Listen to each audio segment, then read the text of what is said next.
ईमान निकलेगा। ईमान निकलेगा, दिल में कुछ बड़ा करने का अरमान निकलेगा। मेरी पीढ़ी के ये युवा हो भले कितने ही मॉडर्न, कि मेरी पीढ़ी के ये युवा हो भले कितने ही मॉडर्न, चीरेंगे सीना तो हिंदुस्तान निकलेगा, चीरेंगे सीना तो हिंदुस्तान निकलेगा। आदरणीय चेयरपर्सन नगर परिषद, जिला उपाध्यक्ष महिला मोर्चा जी एवं पूर्व ओबीसी मोर्चा प्रदेश कार्यकारिणी सदस्य डॉक्टर अनुराधा सैनी जी का महाविद्यालय प्रांगण में पहुंचने पर हार्दिक स्वागत करते हैं, अभिनंदन करते हैं। साथ ही स्वागत है नोडल ऑफिसर श्री लाभ सिंह जी का, माननीय प्राचार्य महोदय जी का, श्री हरप्रीत जी डिस्ट्रिक्ट यूथ ऑफिसर मेरा युवा भारत केंद्र जेल से, उनका भी महाविद्यालय पहुंचने पर हार्दिक अभिनंदन है, स्वागत है। बाहर से आए हुए सभी गणमान्य व्यक्ति, जूरी मेंबर्स और बाहर से विद्यालयों और महाविद्यालयों से आए हुए सभी कंटीजेंट और उनके प्रतिभागी और यहाँ बैठे मेरे देश की भावी आशाओं को महाविद्यालय प्रांगण में पहुंचने पर हमारे विकसित भारत युवा सांसद 2026 के आयोजन में अभिनंदन है, स्वागत है। जैसा कि मैं आपको बता दूं कि हमारे बीच आज उपस्थित हैं हमारे निर्णायक मंडल में doctor DS Lathar retired principal, Shri Rajneesh Mahal ji retired principal, Shri Subhash Bhigana ji national youth awardee and youth leader, Shri Om Prakash Chauhan ji senior academician and writer, Shri Vijender Mudgil ji youth leader and entrepreneurship, इनका भी महाविद्यालय प्रांगण में पहुंचने पर विशेष अभिनंदन। कि युवा एक उम्र बरसाती तूफानी की तरह प्रियंकारी प्रबल चंद्रमासी शीतलता, जेठ की तपती दोपहरी की कार्यक्रम को शुरू करने से पहले मैं मंच पे दीप प्रज्वलन के लिए बुलाना चाहूंगी आज की हमारी मुख्य अतिथि महोदया, साथ ही नोडल ऑफिसर श्री लाभ सिंह जी, मैडम ज्योति शोरा, मैडम रितु, श्री अमन, बाहर से आए हमारे आज के जूरी मेंबर्स।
साथ में आज का जो एक प्रोग्राम है यूथ पार्लियामेंट का, ये हमारे युवाओं को उनके अंदर लीडरशिप क्वालिटी डेवलप करने के लिए, कम्युनिकेशन स्किल डेवलप करने के लिए, हमारे देश की जो मतलब युवा पीढ़ी है वो आने वाले समय में हमारे देश की जो पॉलिसी मेकिंग होनी है या अदर जो हमारे देश के अंदर जो ग्रोथ होनी है और जो 2047 का जो विकसित भारत हमने बनाना है उसमें आगे आए बढ़ चढ़ कर भाग ले, उसके लिए जो इस तरह के प्रोग्राम को मुख्य भूमिका अदा करते हैं।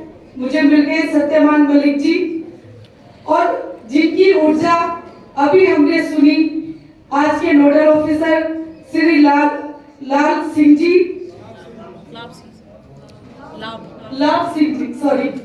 जी, और मेरे छोटे भाई कहूँ या बड़ा भाई कहूँ, जो निरंतर बच्चों को आगे बढ़ाने के काम कर रहे हैं, बच्चों को आगे ले जाने का काम कर रहे हैं।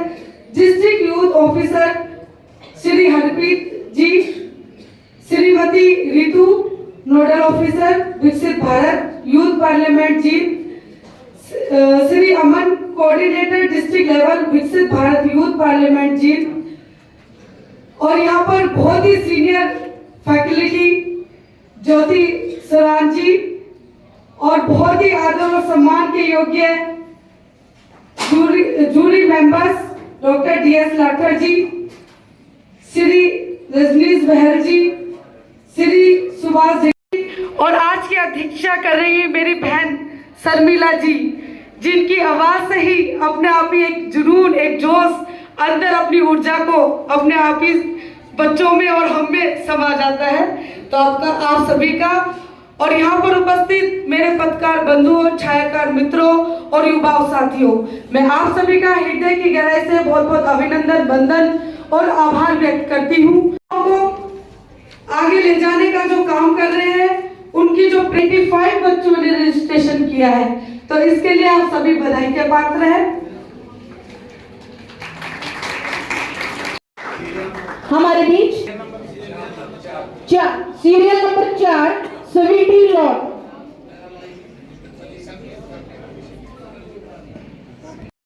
लोकतंत्र कोई स्थायी उपलब्धि नहीं है, बल्कि इसे बनाए रखने के लिए लगातार साहस और जागरूकता की आवश्यकता है।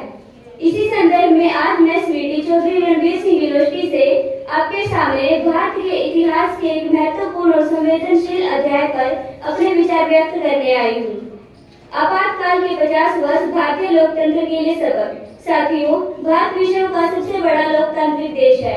भारत का संविधान हमें स्वतंत्रता, समानता और अभिव्यक्ति का अधिकार प्रदान करता है, परंतु भारत के इतिहास में एक ऐसा भी दौर आया जब ये अधिकार हमसे छीन लिए गए। वो दौर था 25 जून 1975 से 21 मार्च 1977 का राष्ट्रीय आपातकाल।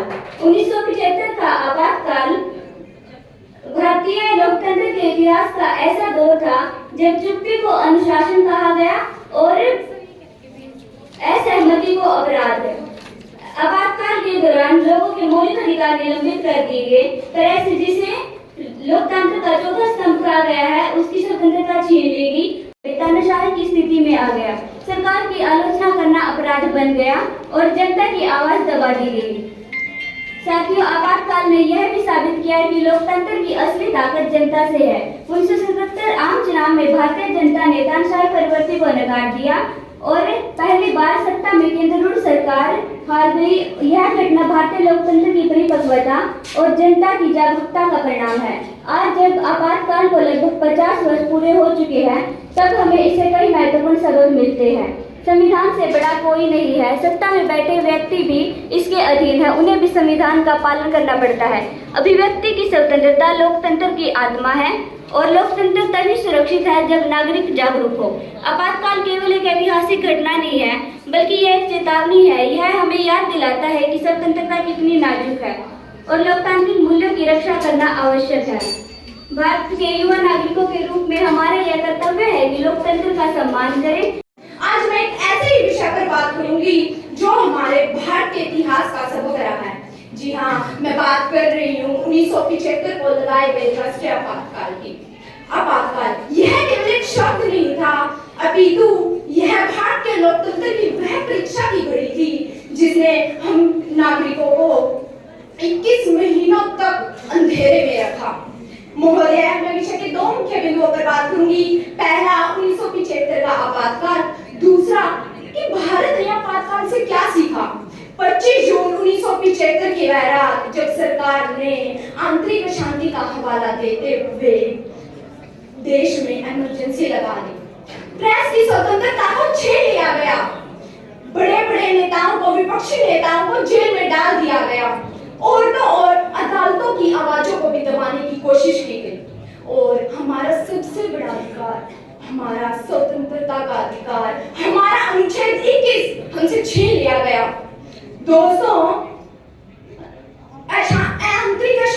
जैसे अस्पष्ट शब्द के कारण हमें इस दौर से गुजरना पड़ा। राजनेता की अहम पर बात आ गई थी।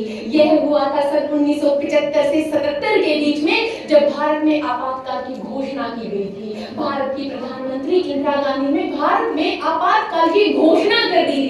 यह कोई लोकतंत्र नहीं था, ये तो तानाशाही थी। यहाँ कोई राष्ट्र कल्याण की बात नहीं हो रही थी, अपितु यहाँ तो एक व्यक्ति, एक राजनेता अपने अहम से पूरी कानून व्यवस्था को, पूरी न्याय व्यवस्था को अपनी उंगलियों पर नचा रहा था। मान्यवरों, कृपया शांति बनाए रखें। मान्यवरों, आज भारत राष्ट्र विश्व का सबसे बड़ा लोकतांत्रिक राष्ट्र है। जनसंख्या में आज हम पहले स्थान पर आते हैं, परंतु लोकतंत्र के 4 स्तंभ विधेयिका, कार्यपालिका, न्यायपालिका और मीडिया में आज भी हम संसार के सबसे पिछड़े राष्ट्रों में से हैं। मीडिया स्वतंत्रता में भारत आज 151वें स्थान पर खड़ा होता है 180 राष्ट्रों में से। तो हमारा लोकतांत्रिक राष्ट्र का दम्भ भरना नकली लगता है, नाटक लगता है। हमें उस आपातकाल से सीखने को क्या मिला, क्या सबक मिला? सर्वप्रथम तो यह है कि किसी भी राष्ट्र को सुचारू ढंग से संचालित करने के लिए उसकी न्यायपालिका का मजबूत होना आवश्यक है। दूसरा, संविधान इतना मजबूत होना चाहिए कि कोई मंत्री उसे अपनी मर्जी से ना बदल सके, अपने हक में ना बदल सके, अपने निजी फायदे के लिए ना बदल सके। तीसरा, राष्ट्रपति का पद अर्थात किसी भी राष्ट्र का पहला नागरिक, भारत का पहला नागरिक, वह कोई पद या पदवी नहीं होना चाहिए, अपितु उसके पास ताकत होनी चाहिए, वह सरकार की गुड़िया नहीं होना चाहिए। चौथा, विपक्षी अर्थात विरोधी पार्टी दमदार होनी चाहिए। ऐसा नहीं होना चाहिए कि शासन करने वाली पार्टी एक छत्र राज करे। और पांचवा और सबसे महत्वपूर्ण, लोगों की आवाज ही है, लोगों का शासन है, लोकतंत्र का नियम है। अपनी आवाज को बुलंद कीजिए, तभी लोकतंत्र बचा रहेगा। इसमें 25 जून 1975 को श्रीमती इंदिरा गांधी ने आपातकाल लगाया था। उसमें हमारे देश के नागरिकों के स्वतंत्रता का अधिकार, प्रेस पर सेंसरशिप लगाना और जो हमारा ये जो हमारे अधिकार थे उनका आनंद करना, और जो विपक्ष था उसको मजबूत होने की बजाय उसको खत्म करने की साजिश थी इंदिरा गांधी की। जो आज हमारे संविधान को ये सीखना चाहिए कि जो हमारे संविधान में सबक होना चाहिए कि तो हमारे नागरिकों की सुरक्षा हेतु संविधान। धन्यवाद। जय जवान। जब राष्ट्रपति फखरुद्दीन अली अहमद ने तत्कालीन प्रधानमंत्री श्रीमती इंदिरा गांधी के एक गलत से निर्णय पर आंतरिक अशांति का हवाला देते हुए देश में अनुच्छेद 352 को लागू कर दिया था, जिससे कि 21 महीनों तक देश की आत्मा को कैद कर दिया गया और मानो दुनिया के सबसे बड़े लोकतंत्र पर एक ग्रहण सा लग गया था। अब उस कार्य दौर के कुछ आंकड़े एवं घटनाएं मैं आपके साथ साझा करना चाहूंगा। शाह कमीशन की एक रिपोर्ट के अनुसार 1,10,806 लोगों को, जिसमें निशा के तहत 35,000 और DSR के तहत लगभग 75,500 लोगों को गिरफ्तार किया गया, जिसमें दिग्गज नेता भी शामिल थे। प्रेस को दबा दिया गया, मौलिक अधिकार निलंबित कर दिए गए और 42वें संशोधन के जरिए न्यायपालिका को कमजोर और कार्यपालिका को सर्वोपरि बनाने की कोशिश की गई। दोस्तों, इमरजेंसी के 50 वर्ष के पश्चात क्या हम यह जानते हैं कि इमरजेंसी इतिहास की सिर्फ एक घटना ही नहीं बल्कि एक चेतावनी है। जयप्रकाश नारायण जी ने कहा था कि लोकतंत्र में जनता सर्वोच्च है। अगर जनता ही सोती रही तो तानाशाही जाग जाती है। 352वां अनुच्छेद राष्ट्रीय आपातकाल, मीडिया, इसमें मीडिया की आवाज को दबा दिया गया, प्रेस पर संक्षेप लगा दिए गए, विपक्ष की गिरफ्तारी, जो विपक्ष में नेता थे उन नेताओं को जबरदस्ती गिरफ्तार कर लिया गया, मजदूरों की अधिकार, अधिक जनसंख्या, जबरदस्ती नसबंदी, 55,000 से ज्यादा ऑपरेशन नसबंदी के, दिल्ली का पुनर्विकास, 1.5 लाख झुग्गड़ झोपड़ियों 1.5 लाख जुगड़ झोपड़ियों को तबाह कर दिया गया। कानून में परिवर्तन, कई कानून में बदलाव लाए गए। लोगों का जीवन, लोगों की स्वतंत्रता और अधिकारों पर प्रभाव पड़ा। धन्यवाद। सबके सामने विकसित भारत पर चर्चा करना चाहती हूँ, लेकिन क्या एक देश विकसित हो सकता है अगर उसकी आवाज ही छीन ली जाए? 25 जून 1975 यह तारीख भारतीय लोकतंत्र के इतिहास में हमेशा याद रखी जाएगी। उस दिन तत्कालीन प्रधानमंत्री इंदिरा गांधी द्वारा देश में आपातकाल घोषित किया गया और फिर 21 महीनों तक भारत ने वो अंधेरा देखा जहां बोलना गुनाह था, लिखना खतरा था और सवाल पूछना गुनाह था। अनुच्छेद 19 जिसने हमें बोलने, लिखने और अभिव्यक्ति की आजादी दी, उसकी आवाज दबा दी गई। अनुच्छेद 21 जो हमें जीवन और व्यक्तिगत आजादी का अधिकार देता है, उसे सीमित कर दिया गया। नहीं, भारत टूटा नहीं, भारत डरा नहीं। सन 1977 के चुनाव में जनता ने दिखा दिया भारत सिर्फ लोकतंत्र सिर्फ कागज पर नहीं होता। ने हमें सिखा दिया लोकतंत्र केवल चुनाव नहीं है, लोकतंत्र सतर्क नागरिक है, लोकतंत्र प्रश्न पूछने का साहस है, अधिकारों की रक्षा का जज्बा है। आज जब हम विकसित भारत 2047 की ओर बढ़ रहे हैं तो हमें याद रखना होगा, विकसित सिर्फ इमारतों से नहीं होता, विकास विचारों की आजादी से होता है, विकास आर्थिक शक्ति से नहीं से होता है। अगर हम अपने संविधान का सम्मान करेंगे, अगर हम तो कोई भी आपातकाल, कोई भी अंधेरा भारत की रोशनी को बुझा नहीं। भारत एक विचार है और विचारों मगर गहरा नहीं, अंधेरा छाया था मगर गहरा नहीं, क्योंकि लोकतंत्र की जोत जल चुकी है और जागा हुआ भारत अब कभी सोएगा नहीं। जय हिंद, जय। वो सीरियल नंबर 24 दीपिका। अब सीरियल नंबर 26 गौरव धीमा और उसके बाद सीरियल नंबर 29 गौरव 50 साल बाद आपातकाल से मिली सीख विषय पर अपने विचार प्रकट करना चाहता हूँ। 25 जून 1975 को हमारे देश भारत में आपातकाल लगाया गया था। उस समय देश की प्रधानमंत्री श्रीमती इंदिरा गांधी थी। यह आपातकाल लगभग 21 महीने तक चला। आपातकाल का मतलब है ऐसी स्थिति जब सरकार को बहुत ज्यादा ताकत मिल जाती है, लेकिन 1975 में जो हुआ, हमारे लोकतंत्र को हिला दिया गया। उस समय कई बड़े नेताओं को जेल में डाल दिया गया, अखबारों को पर रोक लगा दी गई, किसी को कुछ बोलने का अधिकार नहीं था, लोग खुलकर अपनी बात नहीं कह सकते थे, बोलने की आजादी कम हो गई। सोचिए, अगर हम अपनी बात कहने की आजादी ना हो तो कैसा लगेगा? किसी को कुछ नहीं कह सकते। लोकतंत्र की आजादी सबसे ज्यादा जरूरी होती है। It was one of the most difficult time periods in Indian democracy. Dr. B.R. Ambedkar, the architect of our constitution, once said, however good a constitution may be, it will turn to bad if those who are called to work it happen to be a bad note. Emergency proved how true these words were. But my friend, the story doesn't end in the darkness. In 1977, when the elections were finally held, the people of India voted strongly. They removed the ruling government from the power and Morarji Desai became the Prime Minister. They showed the world that you can't arrest the leader but you can't silence the people forever. The 5 constitutional awareness or the 5 unexpected thoughts it given to us is, the first one is democracy is not affected, we just have to protect it. The second one is an independent judiciary is essential for the accessibility. The third one is freedom of speech and press is very important. The fourth one is opposition is not enemy, it is essential for the accountability. And the last one or the fifth one is citizen must stay strong and united. After the emergency, the 44th constitutional amendment was passed to make it harder to misuse the emergency power. की स्वतंत्रता और अधिकारों पर गहरा प्रभाव डाला। आपातकाल के दौरान नागरिकों के मौलिक अधिकारों को निलंबित कर दिया गया था, प्रेस की स्वतंत्रता पर अंकुश लगाया गया था और राजनीतिक विरोधियों को जेल में डाल दिया गया था। इस अवधि ने हमें सिखाया कि लोकतंत्र की रक्षा करना और नागरिक अधिकारों का सम्मान करना कितना महत्वपूर्ण है। इस अनुभव से हमने कई महत्वपूर्ण सबक सीखे हैं और उनके संस्थानों को मजबूत बनाने की आवश्यकता पर, ताकि भविष्य में ऐसी घटनाएं फिर कभी न हो।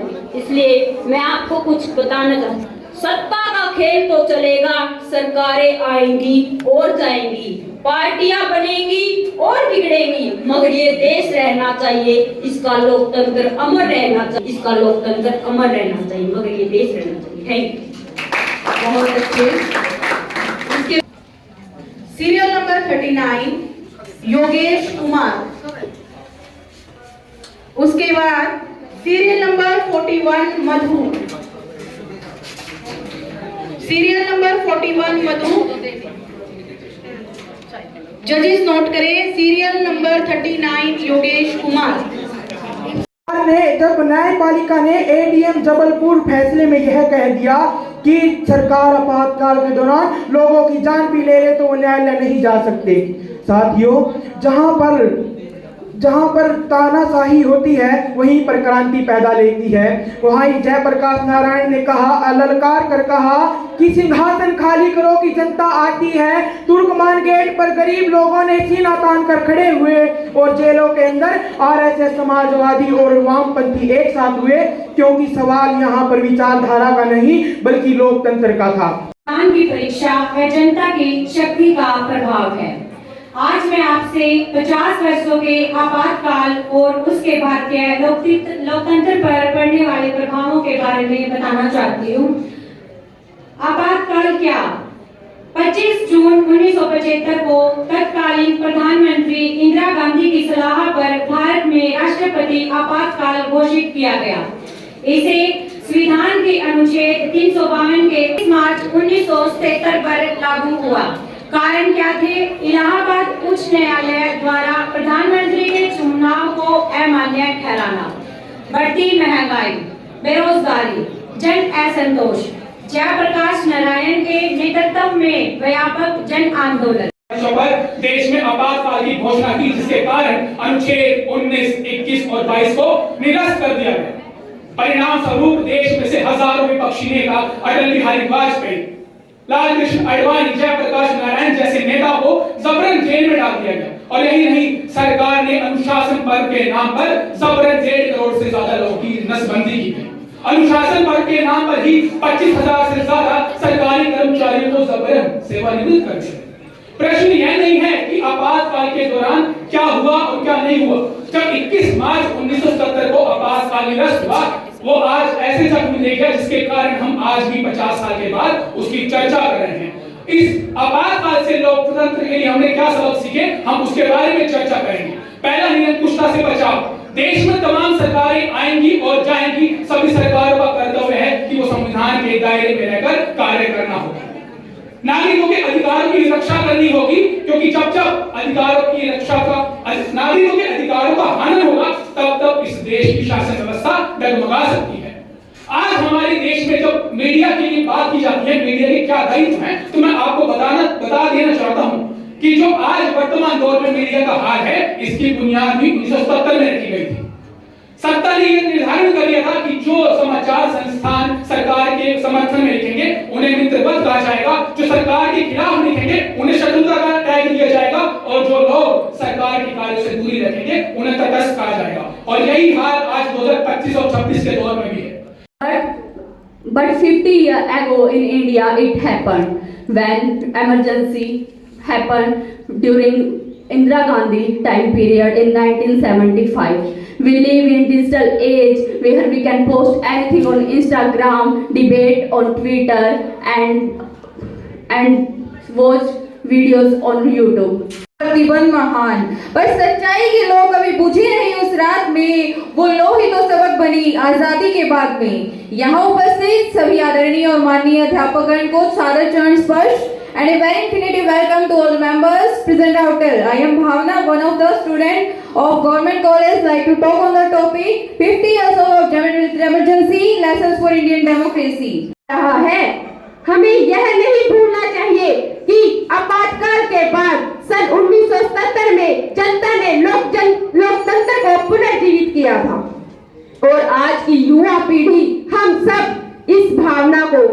सकते हैं। न केवल लोकतंत्र के अंधभक्त बने और न अंधविरोधी, बल्कि उसके सच्चे रक्षक बने। के बाद यहाँ उपस्थित सभी आदरणीय एवं माननीय निर्णायक मंडल एवं मेरे प्रिय साथियों, सभी को मेरा सादर नमस्कार। आज मैं आप सबके समक्ष आपातकाल के 50 वर्ष भारतीय लोकतंत्र के लिए सबक विषय पर अपने विचार प्रस्तुत करने के लिए उपस्थित हूँ। माना हम सो गया था, हाँ ऐसा सच में हुआ था। 1975 की आपातकाल के दौरान आज मैं आपको इस those who stood resolutely against tyranny and defended our democratic spirit. The ultimate lesson of the emergency is that democracy is resilient and the Indian people will always choose freedom over anything else. Let this 50th anniversary strengthen our resolve to uphold the sanctity of our constitution, ensuring that such a dark chapter is never allowed to repeat itself again. Jai Hind. Thank you. Have a nice day. है जो हर अंधेरे में उजाला करती है, जो हर अंधेरे में उजाला करती है। माननीय अध्यक्ष महोदय, निरक्षर विवेकी निर्णायक मंडल, गुरुजन, सभ्य श्रोतागण, आज मैं अंतिम आप सभी के सामने एक ऐसे ऐतिहासिक अध्याय पर अपने विचार प्रस्तुत करने आई हूँ जिसने भारतीय लोकतांत्रिक, जब भारत और चाइना का युद्ध हुआ था उस टाइम पे सेना को शक्ति देने के लिए उन्होंने यूज कर सके और देश के ऊपर कोई बर्डन ना हो। दूसरी बार आपातकाल लगाया था 1971 में, तब भारत और पाकिस्तान का युद्ध हुआ था बांग्लादेश बनाने के लिए। वो आपातकाल 1971 से लेकर 1973 तक चला। जैसा कि मेरे साथियों ने बताया कि 1975 में आपातकाल लगा था, जिसके बारे में उन्होंने बताया कि यही वो आपातकाल था जिसको लेकर 50 साल पूरे होने के बाद आज ये समारोह रखा गया है। ठीक है सर। कार्यक्रम की कवरेज बहुत ज्यादा देने के लिए इनको सम्मानित किया जा रहा है। बहुत बहुत धन्यवाद। सभी आधा घंटे के बाद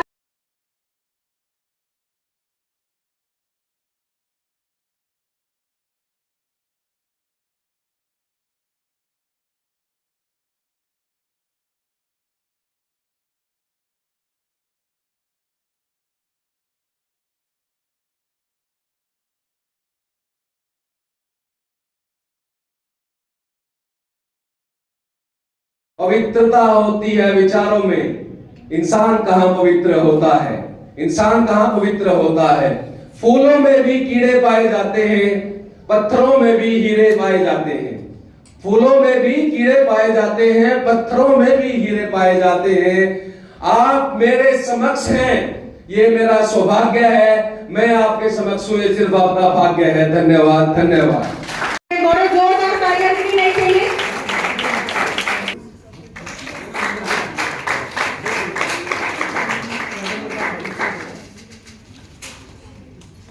हाँ जी सर, एक मिनट सामने देखियो। तृतीय स्थान पर रही तमन्ना,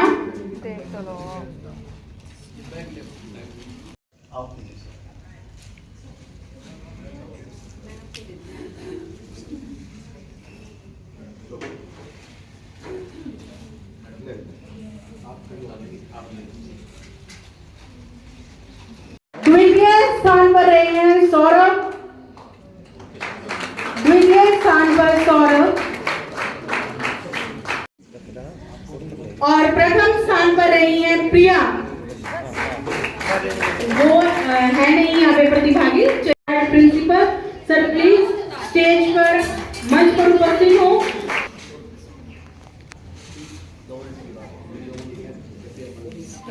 ये बेटा भी बैठे रहो। श्री सुभाष भिगाना जी महाविद्यालय की तरफ से एक मोमेंटो भी। मेरा अनुरोध श्री वीरेंद्र में आपके लिए है, वो शायद शब्दों में बयान ना हो पाए। अभिनंदन।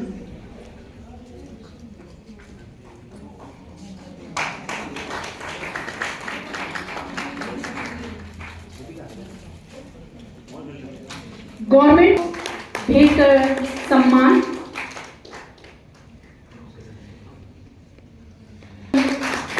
करवाया एक मोमेंटो से धन्यवाद करते हैं। उनका भी एक मोमेंटो भेंट कर महाविद्यालय की ओर से सम्मान भी मैं मंच पे बुलाना चाहूंगी।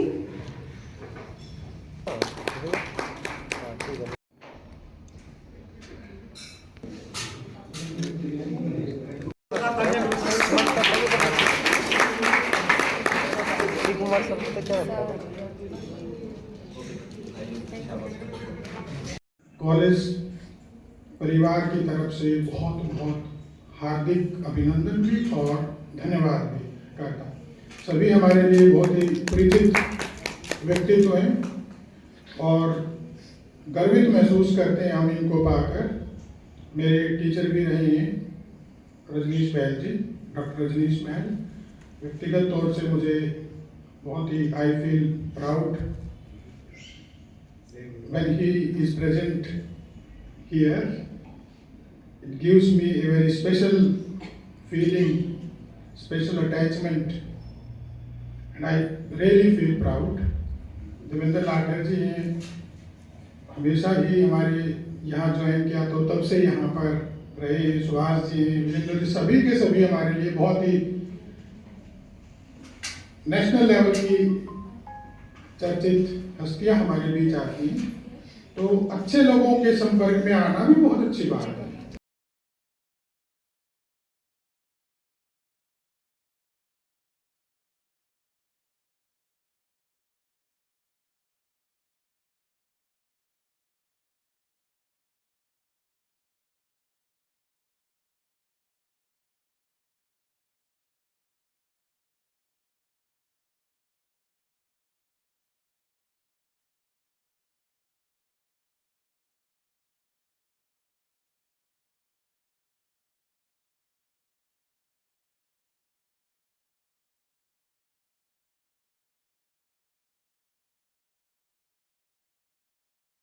गदर मीडिया तो आप देखें और उसमें अच्छी अच्छी नई नई ताज़ा खबरें सुनने को मिलेगी, देखने को मिलेगी, और हरियाणा में क्या चल रहा है क्या नहीं चल रहा है ये भी आपको पता चलेगा।